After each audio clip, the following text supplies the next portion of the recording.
Hello Cancer, Sun, Moon, Rising, and Venus signs. Kamusta po kayo? Sana po nasa mabuti kayong kalagayan. Welcome back po sa Star Tarot. Kung bago po kayo rito, welcome din po kayo. And thank you po sa inyong suporta. I truly appreciate it and God bless you all. Tignan po natin ngayon ang mga messages ninyo. No? For October 9, unahin natin muna yung mga trinkets. Paunang message ninyo, paunang trinket ninyo is letter A. Maaring yan ay inyong initials, Cancer, or maybe that is the initial of someone that you are going to be dealing with around this time. We have the rabbit. Ayan. So this represents good luck, prosperity, and abundance. Kaya napakaswerte ninyo ngayon, Cancer, pagdating sa inyong money, career, and finances. We have the Swan. Ayan. So, this is about determination, confidence, and balance, no? So, maaring kailangan ninyong balansehin din ang lahat, no? Maaring may imbalances na nangyayari sa buhay ninyo sa ngayon. And this is calling for you to bring the balance back in your life. Nang sa gayon, mabibigyan ninyo ng karampatang panahon, oras, ang lahat ng areas ng buhay ninyo, no? What else? We have Queen of Swords. Ayan. Cancer. Queen of Swords. Maaring anong iba sa inyo dito din, kailangan din ng makipag-communicate clearly and effectively. Maaring may mga mahalagang usapin kayong aatendan or pupuntahan na kailangan ninyong ipakita, i-express kung ano talaga ang totoo ninyong nararamdaman at ang totoo ninyong alaman ang isipan ninyo. Nang sa gayon, you will be able to express your truth. No? Express your truth, live your truth, and walk your truth. Hindi pwede yung ibang iniisip ninyo pero iba din ang sinasabi ninyo. Parang hindi makakatulong ang ganon sa inyong sitwasyon sa ngayon. Kaya this is a reminder for you ni Queen of Swords na communicate clearly, be clearly what you want to say, nang sa gayon maintindihan ng kausap ninyo kung ano ang punto ninyo, no, Cancer? What else? We have Three of Cups. Ayan, napakaganda. This is a celebratory energy. Ang napipick up ko dito, maaaring merong pagkikita-kita, catching up with friends and family, or both dito, Cancer. Maaaring merong okasyon kayo na isi-celebrate. Maaaring meron din kayong accomplishment or achievement dito na kailangan i-celebrate, and you're going to celebrate that with your friends or family or both, no? Maaari din na kayo ay maiimbitahan, no? Maaring kayo ay iimbitahan din sa mga selebrasyon na okasyon ng mga kaibigan ninyo or kamag-anak, no? So, maaring meron ditong birthday party, mga ganon, anniversary, mga ganon, no? Na sitwasyon ang iba. We have Ten of Pentacles. Napakaganda. Because this is about wealth, no? This is about wealth. This is about family legacy, no? Inheritance, mga ganon. Kaya maaring ang iba sa inyo, yun ang dinidiscuss with your family members ngayon. Yung mana, no, ng bawat isa or mana na makukuha ninyo. Maaring ganon ang pinag-uusapan ng iba sa inyo sa ngayon. Maaari din na ang iba sa inyo talagang nakapag-establish na kayo ng inyong financial security and stability din, no, Cancer, at this time. Kaya yun din ang sinasabi sa inyo ng Ten of Pentacles na congratulations, Cancer, kasi you did it, diba? You did it. Na pag-ipunan mo na all these years na nagtatrabaho ka, talagang nakapag-save ka na for your future. Kaya ito, no, at this point, parang masasabi ninyo na everything that you need or everything that your family needs ay parang nandito na, hawak mo na. Parang ganun din ang sitwasyon dito ng iba. Or maybe, Cancer, if wala ka pa sa ganitong sitwasyon, ang napipick up ko din dito, you are on the way to this. Yung parang sinasabi ng spirit sa inyo dito na if you continue on with what you are doing right now, yung lahat ng pagsisipag mo, pagsusumikap mo sa pagtatrabaho at pag-iipon ng pera, then mararating mo na ang Ten of Pentacles energy na masasabi mo ng lahat ng pangangailangan mo at ng inyong pamilya ay mararating mo na, maiipon mo na, makukuha mo na, no? So, good luck, Cancer, and that's all I have for you for today. I hope nakatulong ang mga mensaheng ito in some way. Thank you for watching. Love and light. Namaste. Hello, Scorpio, Sun, Moon, Rising, and Venus signs. Kamusta po kayo? Sana po nasa mabuti kayong kalagayan. Welcome back po sa Star Tarot. Kung bago po kayo rito, welcome na welcome din po kayo. Thank you po sa inyong support. I truly appreciate it. God bless you all. Tignan po natin ngayon ang mga messages ninyo for October 9. Kuha muna tayo ng mga trinkets. May nahawakan ako tapos nabitawan. So, we have the G-Clef. Ayan, napakaganda nito because this is about peace, tranquility. This is about new beginnings. And yung mga new beginnings na yan, yan ang mga positibong pagbabago na maaaring mangyari sa buhay ninyo, Scorpio. So, this is really promising energy. Napakaganda. Napakaganda. What else? We have dice. Ayan. Yung dice naman, this is really beautiful because this is a symbol of good luck. So, ang swerte ninyo sa ngayon, diba? Aside from, mas maganda ang pakiramdam ninyo kasi may tranquility na, may peace of mind na kayo, may mga pagbabagong mangyayari sa buhay ninyo, and ang swerte pa ninyo, no?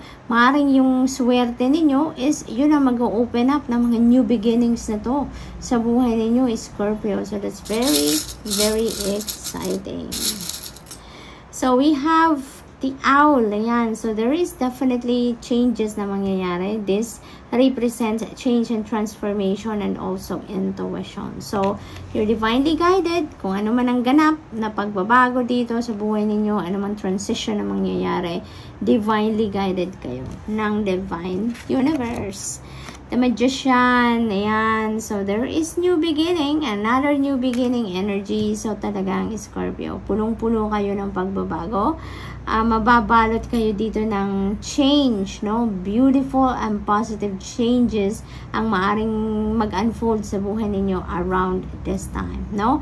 And yung mga pagbabagong yan, parang kayo magki-create niyan for yourself, no?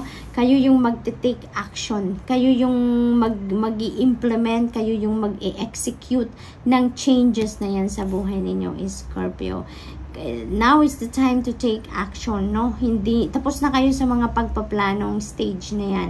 You're done. At sinasabi sa inyo ng spirit ngayon na get up na, get going. Kasi now is kumbaga divine timing is here na for you, Scorpio. At ngayon na ang perfect timing para simulan nyo na ang mga pagbabago na yan na gusto ninyong gawin sa buhay ninyo. Page of Pentacles, beautiful opportunities, news about opportunities linked to your money, career, and finances, and also maybe properties, no? Maari din na may mga contracts kayo dito na maaring kailangan ninyong i-review, basahin, pirmahan, no? And when you are dealing with contracts, you're dealing with legal documents, Scorpio, the reminder for you here is make sure na binabasa ninyo ang bawat titik, no, na nandyan nakasulat sa papel. Top to bottom, left to right, reviewin ninyo. Even the fine prints na nakasulat sa mga dokumento, kailangan ninyong basahin ang lahat before you sign it, no? Before you approve it, before you sign it, make sure na na-double check ninyo ang mga detalye na nakasulat sa documents, okay? Maari din, ang iba sa inyo dito will receive a news na maaring nakapasa kayo sa scholarship, maaring mabigyan na kayo ng grant, maari din na nakapasa na kayo sa job interview at mau-ofera na kayo ng trabaho, maari din na this is a call na marireceive ninyo or email na nag-iimbita para sa isang job interview. Maaari din ganon. This could also be a business or career opportunity na balitang parating sa inyo, Scorpio. So, maaring may mga offers, no? So, good luck to that. We have Queen of Pentacles, definitely offers for career, business, or job, no? Ang meron kayo sa ngayon, Scorpio. Yun din ang sinasabi ni Queen of Pentacles, no?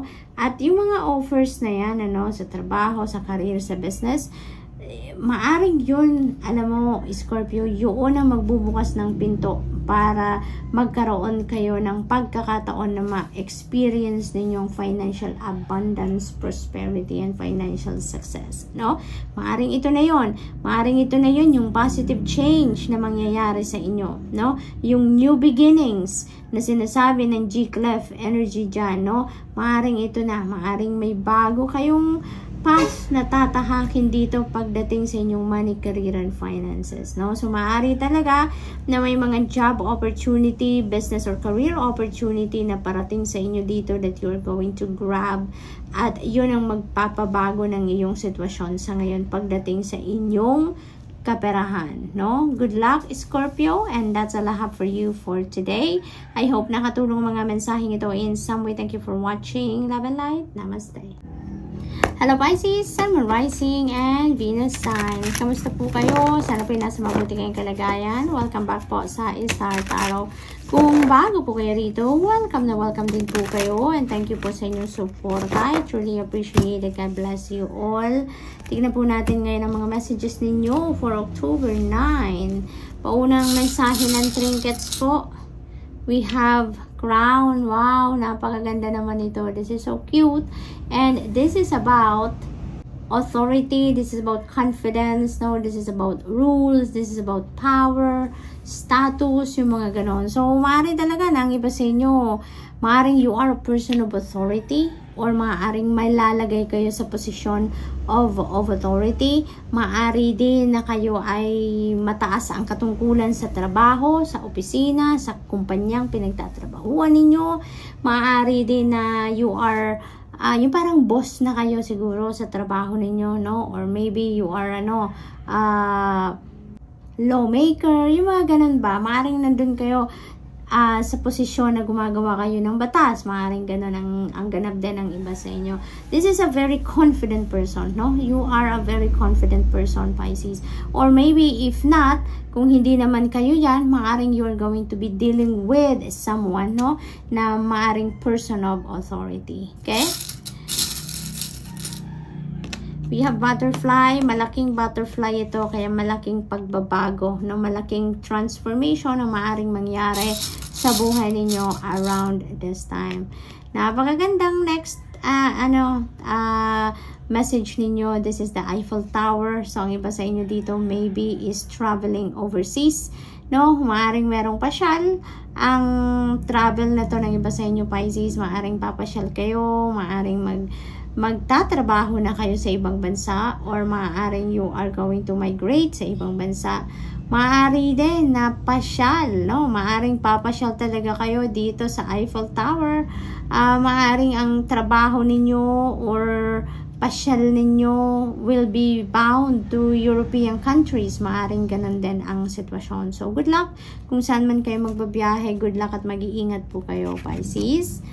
Tower energy, there is a sudden change na mangyayari dito sa inyo. You have the butterfly, so malaking pagbabago yan, diba? Talaga, no? This is huge. Malaki itong pagbabago sa inyo kasi hindi ninyo ito plinano, hindi ninyo ito pinaghandaan, no? This is the divine universe intervening in your circumstances dito, no? This is a change na i-create, no, or idadalhin sa inyo ng universe, no? This is the universe na giving or doing a favor for you, Pisces, at merong mga pagbabago sa inyong 3D world, no, na hindi ninyo planado, hindi ninyo sukat akalain mangyayari, no? There is a surprise element dito sa Tower energy, kaya out of the blue, merong pagbabagong mangyayari. No, may gulat factor din ito para sa inyo, no, Pisces? That could be in any area of life, no? Kayo na lang ang makakapagsabi niyan kung ano yung parte ng buhay ninyo na magbabago kapag nangyari na to. No, there is a surprise element dito, no? What else? We have Page of Pentacles. Maaring related yan sa inyong money, career, and finances, no?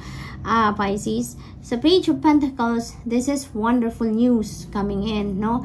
Na related yan sa inyong trabaho. Maaring nag-a-apply kayo ng trabaho, or maaring merong promotion dito na maibigay sa iba sa inyo dito. Maaring there is an opportunity for you na mag-level up ng posisyon sa inyong trabaho. Maaring ganun din. Or maaari din na this is about loans sa bangko, no? Or grant sa pag-aaral. Maaaring ganon, no? It could be anything, but definitely this is wonderful news na maaring maging pagkaperahan ninyo ito, no? Yung ganon. So, what else? We have Two of Cups, partnership, no? Maaari din na ang change na to, ang sudden change na mangyayari na ito is related sa iyong relationship na with your person, no? Love and romantic relationship. Maaari din na sa business partnership yan, or maaaring partnership in friendship, no? Pisces, maaring sa mga areas na yun din ang merong pagbabagong magaganap dito para sa inyo, sa iba sa inyo. Maaring kasi dito, you know, this is bagong partnership, no? Bagong partnership ito. So, maaring meron ditong bagong magdi-develop na love and romantic relationship, or bagong pakikipagkaibigan, or merging, no? Ng two people dito na kung ano man ang negosyo ninyo. So, maaring merong collaboration, business partnership na maaring maganap ang iba sa inyo dito, Pisces. So, good luck, and that's all I have for you for today. I hope nakatulong ang mga mensaheng ito in some way. Thank you for watching. Love and light. Namaste.